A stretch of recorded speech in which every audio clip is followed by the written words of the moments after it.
my dear friends and welcome to yet another video of share testing. So आज की इस video में हम कवर करने वाले हैं एक बहुत ही इम्पॉर्टेंट टॉपिक जो एग्जाम पॉइंट ऑफ व्यू से मस्ट है। इस टॉपिक पे अगर आप स्कूल स्टूडेंट हैं, कॉलेज स्टूडेंट हैं या फिर आप किसी कॉम्पिटिटिव एग्जाम की तैयारी कर रहे हो, तो किसी भी इन तीनों में से अगर आप किसी भी स्ट्रीम के स्टूडेंट हो तो ये क्वेश्चन आपके एग्जाम में इस टॉपिक से आना ही आना है। और ये क्वेश्चन 1 या 2 नहीं, कभी कभी 4 या 5 मार्क्स का भी आ जाता है। तो अगर ये कॉन्सेप्ट आपको क्लियर नहीं है, आपको टाइप्स ऑफ सेंटेंसेस नहीं पता, तो आप क्या करेंगे, अल्टीमेटली अपने मार्क्स वहाँ रिड्यूस करा देंगे।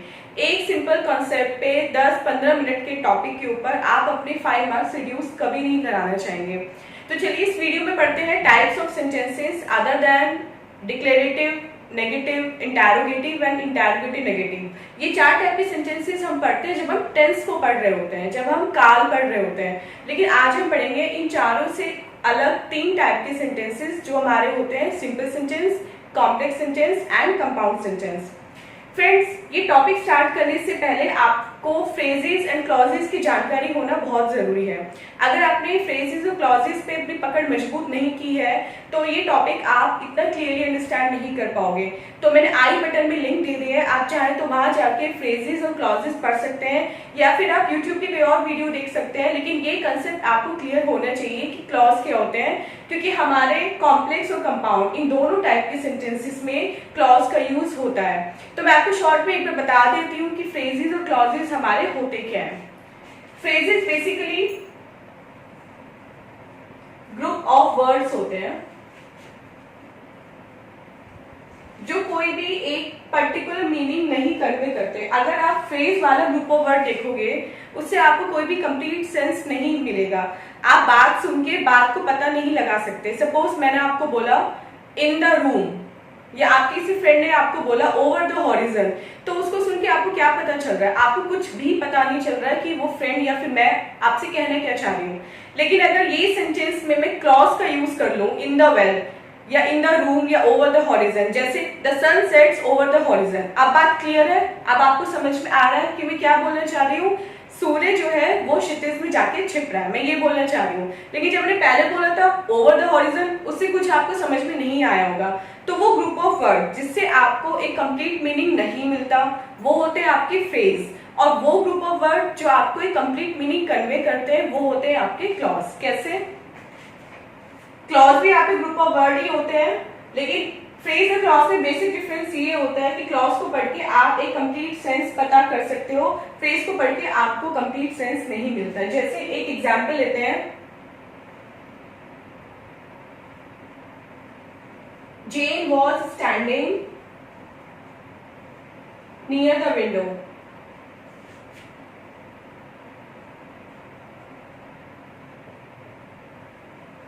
ये हमारा एक कंप्लीट सेंटेंस है, Jane was standing near the window। इसमें हमारा सब्जेक्ट भी है, हमारा इसमें helping verb, main verb plus object सभी कुछ है। जो एक सेंटेंस में होना चाहिए वो हमें तीनों यहाँ पे सब्जेक्ट, वर्ब एंड ऑब्जेक्ट, जिसको हम प्रेडिकेट भी बोलते हैं, यहाँ पे हमें मिल रहा है। अब इस सेंटेंस में से अगर हमें फ्रेज और क्लॉज को आइडेंटिफाई करना हो तो नियर द विंडो आपका होगा यहाँ पे फ्रेज और जेन वॉज स्टैंडिंग होगा आपका क्लॉज। कैसे?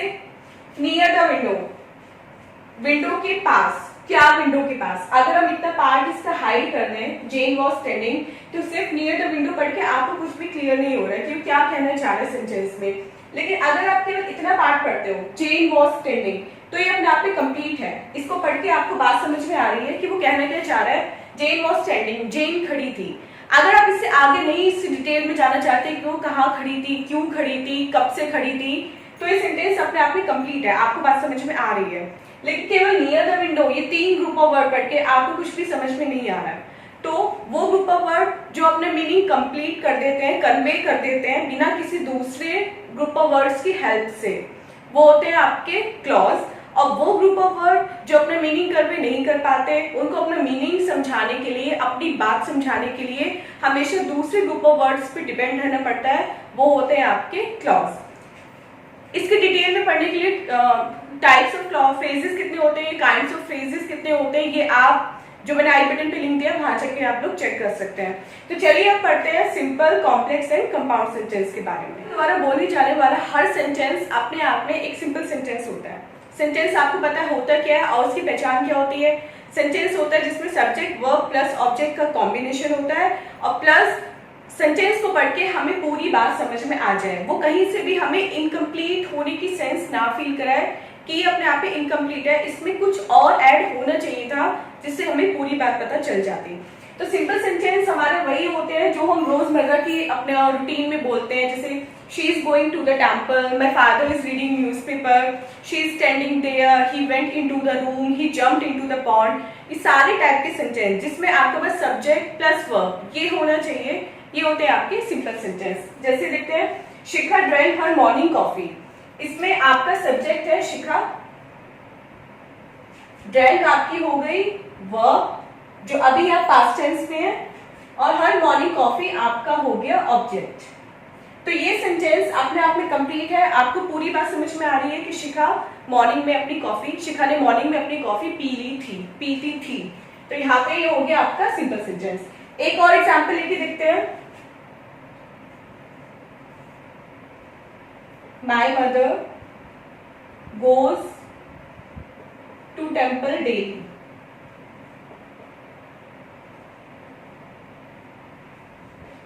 यहाँ पे आपका माय मदर हो गया सब्जेक्ट, गोज आपका हो गया वर्ब, अभी ये प्रेजेंट टेंस में यूज हो रहा है, और टू टेम्पल डेली ये आपका हो गया ऑब्जेक्ट है, इसको हम बोल सकते हैं सिंपल लैंग्वेज में प्रेडिकेट। तो सिंपल सेंटेंस में बेसिकली कुछ नहीं होता, इसकी पहचान यही है कि जो भी आप अपने डेली लाइफ में सेंटेंस बोलते हैं जिसमें क्लॉज होती है, लेकिन वो क्लॉज वो ग्रुप ऑफ वर्ड जो अपने मीनिंग कन्वे कर देते हैं। हर सिंपल सेंटेंस में क्लॉज होती है, कोई भी सिंपल सेंटेंस बिना क्लॉज के नहीं हो सकता।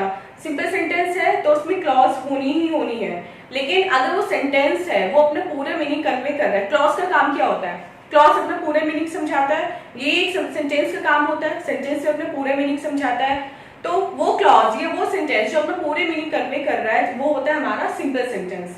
अब इस सिंपल सेंटेंस से आप डिक्लेरेटिव असर्टिव जो हम टेंस के टाइप के सेंटेंस पढ़ते हैं उससे कंफ्यूज मत होना। अगर यहाँ पे आपको सेंटेंस मिलता है जिसमें नॉट भी लगा होता है तो ये मत सोच लेना कि वो सिंपल नेगेटिव सेंटेंस हो गया, नहीं। इंटरोगेटिव हुआ, इंटरोगेटिव नेगेटिव हुआ, या नेगेटिव हुआ सिंपल, या सिंपल पॉजिटिव हुआ, रहेगा वो इन तीनों सेंटेंसेस में सिंपल सेंटेंस का एक टाइप। अगर मैं यहाँ पे नॉट भी लगा दूं, मैं यहाँ पे लिख देती हूँ my mother does not go,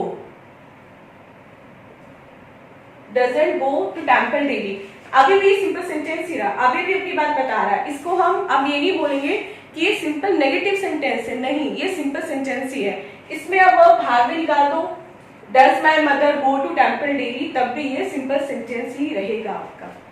second पढ़ते हैं कंपाउंड सेंटेंस। कंपाउंड सेंटेंस की पहचान हमारी होती है, इसमें हमें दो इंडिपेंडेंट क्लॉज मिलते हैं जिसको हमें कंजक्शन की हेल्प से कनेक्ट करना होता है। अब इंडिपेंडेंट क्लॉज क्या होते हैं, वापस आपको क्लॉज पढ़ना पड़ेगा उसके लिए। इंडिपेंडेंट क्लॉज हमारे होते हैं जो अपने मीनिंग कन्वे करने के लिए दूसरे क्लॉजेस पर डिपेंड नहीं होते।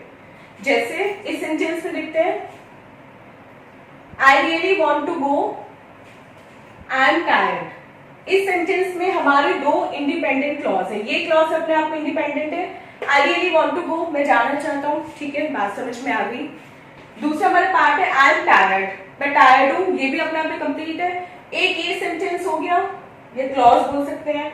एक ये सेंटेंस हो गया, इसको भी क्लॉज बोल सकते हैं जो क्लॉज है। एक पार्ट ये, एक पार्ट आपका ये कनेक्ट हो रहा है हमारा बट से, बट जो हमारी कंजक्शन है उससे कनेक्ट हो रहा है। तो कोई भी दो इंडिपेंडेंट क्लॉज, कोई भी दो सिंपल सेंटेंस जो आपके कंजक्शन से कनेक्ट हो रहे हैं वो होते हैं आपके कंपाउंड सेंटेंस। अब वो कंजक्शंस कौन सी होती हैं? एक वर्ड होता है फैन बॉयज, इससे हम अपनी सातों की सातों कंजक्शन लर्न कर सकते हैं। जैसे एफ से होता है फॉर, ए से होता है आपका एंड, एन से होता है nor, B for but, O or, Y yet, and S for so. For and not but or yet and so, इसको हम शॉर्ट में बोलते हैं फैन बॉयज। इनका फर्स्ट वर्ड हम ले लेते हैं जिसको हम शॉर्ट में फैन बॉयज बोल देते हैं। तो जब भी आपको कंजक्शंस कभी लर्न करनी हो या फिर कंजक्शंस पढ़नी हो तो आप फैन बॉयज को याद रखना, फैंस उनसे आप उनकी फुल फॉर्म देख सकते हैं। तो यहाँ पे मैंने आपको जैसे बताया दो आपके इंडिपेंडेंट क्लॉजेस हैं, ये यहाँ पे कंजक्शन से कनेक्ट हो रहा है। एक और सेंटेंस लेके देखते हैं।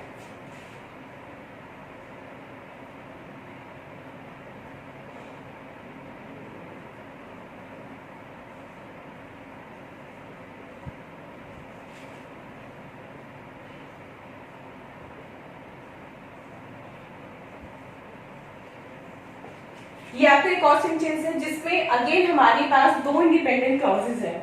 शी इज रियली हैप्पी अपने आप में मीनिंग कन्वे कर रहा है, और शी इज हेल्दी ये भी अपने आप में पूरा मीनिंग कन्वे कर रहा है। She is really happy, okay, she is healthy, okay. अब हमें यहाँ पे यूज करनी है कंजक्शन, तो ये हमारी यहाँ कंडीशन यूज हो रही है as for so condition. She is really happy, so she is healthy. यहाँ पे हमने इन दो इंडिपेंडेंट क्लॉजेस को कनेक्ट कर दिया सो के साथ। वो खुश रहती है इसलिए वो हेल्दी है। मैं जाना चाहता हूं लेकिन मैं बहुत थका हुआ हूं। तो ये जो आपके कनेक्शंस होते हैं, ये जो आपके कनेक्टर्स होते हैं जिन्हें कंजक्शंस बोलते हैं, ये इन दो इंडिपेंडेंट क्लॉजेस को मिलाने का काम करते हैं। तो हम इस सेंटेंस की पहचान यही होती है कि दो से ज्यादा इंडिपेंडेंट क्लॉजेस भी हो जाते हैं कभी कभी बहुत ज्यादा टिपिकल सेंटेंसेस में, लेकिन उनमें हमेशा जो कनेक्शन होता है वो कंजक्शन के थ्रू होता है। और वो कंजक्शन आपकी ये साथ फैन बॉयज भी हो सकती है, प्लस इनके अलावा भी हो सकती है, जैसे ऑल्दो भी हो सकती है, सिंस भी हो सकती है, बिकॉज भी हो सकती है, कुछ भी हो सकती है। बेसिक आपको कंसेप्ट क्लियर होना चाहिए कि वो हमारे स्टार्टिंग में भी हो सकती है। Although she is poor, she is happy, आ गई ना स्टार्टिंग में कंजक्शन। या फिर वो दो इंडिपेंडेंट क्लॉजेस आपका कॉमा से भी कनेक्ट हो सकते हैं। अब जरूरी नहीं है कि दो इंडिपेंडेंट क्लॉजेस आपके हमेशा कंजक्शन से कनेक्ट हो, वो आपके एक सिंपल कॉमा से भी कनेक्ट हो सकते हैं। तो ऐसे सेंटेंस की कंफ्यूज मत होना कि कहीं उसमें आप कंजक्शन ही ढूंढते रह जाओ, कंजक्शन आपको मिले ना और एग्जाम में कराओ गलत, कभी कभी कॉमा भी ढूंढ लेना उसमें। थर्ड टाइप का सेंटेंस है हमारा कॉम्प्लेक्स सेंटेंस। कॉम्प्लेक्स सेंटेंस की पहचान क्या होती है? इसमें कंपाउंड के सारे एट्रीब्यूट्स होते हैं प्लस एक इसमें अलग से एट्रीब्यूट होता है। मींस कंपाउंड सेंटेंस वाली पहचान क्या आती है कि दो इंडिपेंडेंट क्लॉज होते हैं प्लस वो एक कंजक्शन से कनेक्ट होते हैं। यहाँ पे भी हमारी सेम वही पहचान रहेगी। यहाँ पे हमें दो इंडिपेंडेंट क्लॉज मिलेंगे जो वापस कंजक्शन से ही कनेक्ट होंगे, लेकिन यहाँ पे आपको दो इंडिपेंडेंट क्लॉज के साथ एक डिपेंडेंट क्लॉज भी मिलेगा। डिपेंडेंट क्लॉज क्या होता है? जो अपने मीनिंग कन्वे करने के लिए इंडिपेंडेंट क्लॉज पे डिपेंड होता है। इंडिपेंडेंट क्लॉज को अपने मीनिंग कन्वे करने के लिए किसी पे डिपेंड नहीं होना पड़ता, इंडिपेंडेंट है वो, अपने मीनिंग वो खुद प्रकट कर सकता है। लेकिन जो डिपेंडेंट क्लॉज होता है उसको अपने मीनिंग कन्वे करने के लिए इंडिपेंडेंट पे डिपेंड रहना पड़ता है। अगर हम सिंपल डिपेंडेंट क्लॉज पढ़ें तो हम कभी पता नहीं लगा सकते कि वो कहना क्या चाह रहा है। उसके लिए हमें साथ में इंडिपेंडेंट क्लॉज पढ़ना पड़ेगा वो पूरी बात जानने के लिए। तो वो सेंटेंसेस जिसमें दो independent clause, conjunction plus one और मोर, बेसिकली तो वन ही होता है लेकिन उससे ज्यादा भी हो सकता है, वन और मोर डिपेंडेंट क्लॉज होते हैं, वो होते हैं आपके कॉम्प्लेक्स सेंटेंस। इनका नाम ही है कॉम्प्लेक्स, थोड़े से टेढ़े मेढ़े। तो देखिए फर्स्ट सेंटेंस हमारा क्या कह रहा है? She return the computer after she notice it was damaged. अब इसमें आपका एक इंडिपेंडेंट क्लॉज और एक डिपेंडेंट क्लॉज। डिपेंडेंट क्लॉज है आपका after she notice it was damaged. After she notice it was damaged, समझ में नहीं आ रहा क्या कहना चाह रहा है। After she notice it was damage, she कौन है या फिर क्या डैमेज हुआ, वो इट क्या है, क्या डैमेज हुआ, कुछ समझ में नहीं आ रहा। लेकिन अगर आप इतना सेंटेंस पढ़ते हो, she return the computer, she return the computer, उसने कंप्यूटर वापस कर दिया था, ये बात क्लियर हो रही है, समझ में आ रही है, कंप्लीट है अपने आप में। तो ये तो हो गया आपका इंडिपेंडेंट क्लॉज और ये आपका हो गया यहां से dependent clause. She return it was damage, she notice it was damage. अब ये यहाँ पे कनेक्टेड है आफ्टर, जो आपकी कंजक्शन है। कंजक्शन आपकी कोई भी हो सकती है जो भी दो क्लॉजेस को कनेक्ट करे। अब आप इसमें इतना डिटेल में मत जाओ कि वो दो क्लॉजेस कौन सी हैं, डिपेंडेंट इंडिपेंडेंट। पहले आप सिर्फ इतना समझो कि आपको सेंटेंस में दो क्लॉज मिली है, वो दो क्लॉज आपकी कंजक्शन से कनेक्ट हो रही है, तो वो हो गया आपका कॉम्प्लेक्स सेंटेंस। अब जाओ थोड़ा डिटेल में। अब ये देखो कि आपका जो पार्ट है सेंटेंस, आपने सेंटेंस को जब ब्रेक किया तो कौन सा सेंटेंस, कौन सा क्लॉज आपका इंडिपेंडेंट है और कौन सा क्लॉज आपका डिपेंडेंट है। ये आपका हो गया यहाँ पे इंडिपेंडेंट क्लॉज और ये हो गया यहाँ पे आपका डिपेंडेंट क्लॉज। आप कुछ और एग्जाम्पल लेके देखते हैं कॉम्प्लेक्स सेंटेंस जिससे और ज्यादा क्लियर हो जाए। तो चलिए हम देखते हैं, whenever prices go up,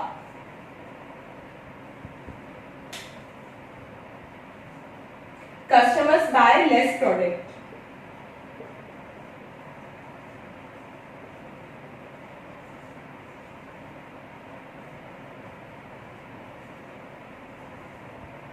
अब इसमें देखते हैं हमारा क्लॉजेस कौन से है, दो क्लॉजेस कौन से हमें मिल रहे हैं और वो दोनों क्लॉजेस में से इंडिपेंडेंट कौन सा है और डिपेंडेंट कौन सा है।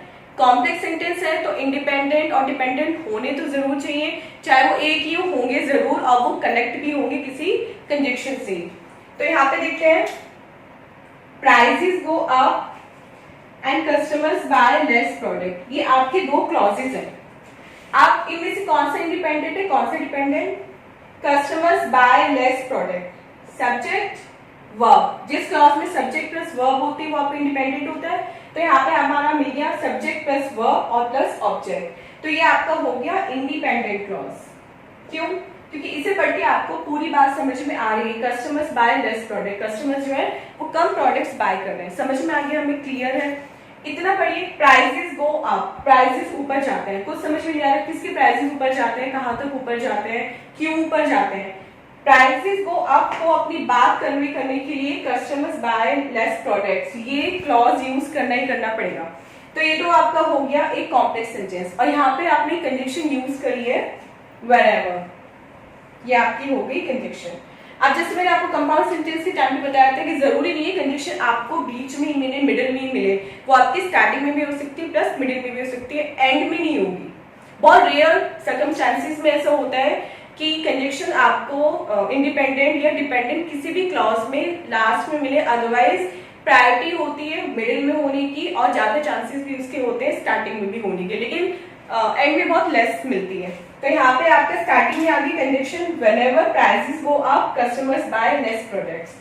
एक बार मैं आपको शॉर्ट में बता देती हूँ, सिंपल सेंटेंस कोई भी हमारा सिंपल सेंटेंस होता है जिसमें सब्जेक्ट प्लस वर्ब का कॉम्बिनेशन होता है, जो अपने आप में एक क्लॉज होता है, वो क्लॉज कौन सा होता है, वो होता है आपका इंडिपेंडेंट क्लॉज। कंपाउंड सेंटेंस की पहचान ये होती है कि उसमें आपको एक या एक से ज्यादा इंडिपेंडेंट क्लॉजेस मिलते हैं जो आपस में एक कंजक्शन की हेल्प से कनेक्ट होते हैं। कंपाउंड सेंटेंस की पहचान क्या होती है, इसमें आपको एक या एक से ज्यादा इंडिपेंडेंट क्लॉज मिल सकते हैं, दो या दो से ज्यादा डिपेंडेंट क्लॉज मिल सकते हैं, लेकिन वो दोनों जितने भी आपके क्लॉजेस हैं वो आपस में कनेक्ट होंगे वापस एक कंजक्शन के थ्रू। तो चलिए इस पे बेस से एक्सरसाइज सॉल्व करके देखते हैं कि कितना अब तक हम समझ पाए हैं simple, complex and compound sentences के बारे में। है We were playing in the garden when the guest arrived. हम गार्डन में खेल रहे थे जब गेस्ट आए। We were playing in the garden. पहला क्लॉजेस सेपरेट कर लेते हैं सेंटेंस में से। एक आपका हो गया We were playing in the garden और सेकंड The guest arrived. ये अपना मीनिंग कन्वे नहीं कर पा रहा है, The guest arrived, लेकिन ये कंप्लीट है। We were playing in the garden, हम गार्डन में खेल रहे थे जब गेस्ट आए। तो यहाँ पे आपकी कंजक्शन हो गई when, ये हो गया आपका इंडिपेंडेंट क्लॉज, ये हो गया आपका dependent clause. Independent dependent connected with conjunction when is your complex sentence. Second sentence, she put on her coat and went out. She put on her coat and went out, ये आपका है simple sentence, लेकिन यहाँ पे आपने जो conjunction use की है वो आपका एंड है। इतना आपका सिंपल सेंटेंस है, she put on her coat, लेकिन आगे आपने कंजक्शन प्लस सेकंड एक सिंपल सेंटेंस यूज किया हुआ है, तो ये आपका हो गया कंपाउंड सेंटेंस। कंपाउंड सेंटेंस की पहचान यही होती है, इसमें एक इंडिपेंडेंट क्लॉज होता है और वो या एक से ज्यादा इंडिपेंडेंट क्लॉज होता है और वो आपस में कंजक्शन की हेल्प से कनेक्ट होते हैं। Third, I can figure out what he wants, ये आपका है कॉम्प्लेक्स सेंटेंस। इसमें व्हाट ही वांट्स आपका है dependent clause, what he wants, कुछ समझ में नहीं आ रहा इससे। और ये है आपका I can't figure out, independent clause, I can't figure out, ठीक है, मैं नहीं पता लगा पा रहा हूँ। तो इंडिपेंडेंट क्लॉज और dependent clause connected with what, ये आपका हो गया कॉम्प्लेक्स सेंटेंस। फोर्थ सेंटेंस देखते हैं. You don't look happy to see me. You don't look happy to see me. You subject, don't helping verb, look main verb. ये आपका हो गया सिंपल सेंटेंस, जिसमें आपको ना कंजक्शन देखनी होती, ना इंडिपेंडेंट डिपेंडेंट का कॉन्सेप्ट देखना होता है. यहाँ पे बस आपको ये देखना होता है सिंपल सेंटेंस में कि आपका सब्जेक्ट प्लस वर्ब्स है या नहीं है. फिर sentence, I don't care how expensive it is. I don't care, independent clause. How expensive it is, dependent clause. Dependent clause को अपनी बात समझाने के लिए यहाँ पे इंडिपेंडेंट क्लॉज पे डिपेंड होना पड़ रहा है, तो इसलिए आपका हो गया complex sentence. Next 6, you should not have done this to me. तुम्हें मेरे साथ नहीं करना चाहिए था. यू सब्जेक्ट, हेल्पिंग वर्ब्स, ये आपका हो गया simple sentence. Next, they tried very hard but they couldn't win the match. They tried very hard. Independent clause. They couldn't win the match. Again an independent clause. दोनों अपने आप में complete है. They tried very hard. Okay, they tried very hard. They couldn't win the match. They couldn't win the match. ठीक है. लेकिन यहाँ पे इनको हम कनेक्ट कर रहे हैं but से, तो ये आपका हो गया कंपाउंड सेंटेंस, जिसमें दो इंडिपेंडेंट क्लॉज एक कंजक्शन से कनेक्ट होते हैं, वो होता है आपका compound sentence. Next, who let the cat in. Who subject, let, verb, sentence is simple sentence. Last, although it was raining, we went for a walk. We went for a walk. Independent clause. We went for a walk. Complete है अपने आप में. अब इतना पढ़िए. Although it was raining. ये अभी ignore करो, इसको पढ़ो बस. Although it was raining. Although it was raining क्या? Although it was raining, we went out. Although it was raining, we ate ice cream. Although it was raining, we went into the rain. इतना पढ़ के हमें आगे का कुछ समझ में नहीं आ रहा है. इसका मीनिंग कन्वे करने के लिए हमें ये ग्रुप ऑफ वर्ड चाहिए ही चाहिए. तो ये आपका यहाँ पे हो गया डिपेंडेंट क्लॉज. तो डिपेंडेंट क्लॉज, इंडिपेंडेंट क्लॉज, ये आपका कनेक्टेड है एक कंजक्शन ऑल्दो से, तो ये आपका हो गया कॉम्प्लेक्स सेंटेंस. Complex sentence. आप चाहे तो इसका स्क्रीनशॉट भी ले सकते हैं, जिससे बाद में इसको प्रैक्टिस करके आंसर्स अपने मैच कर सकते हैं.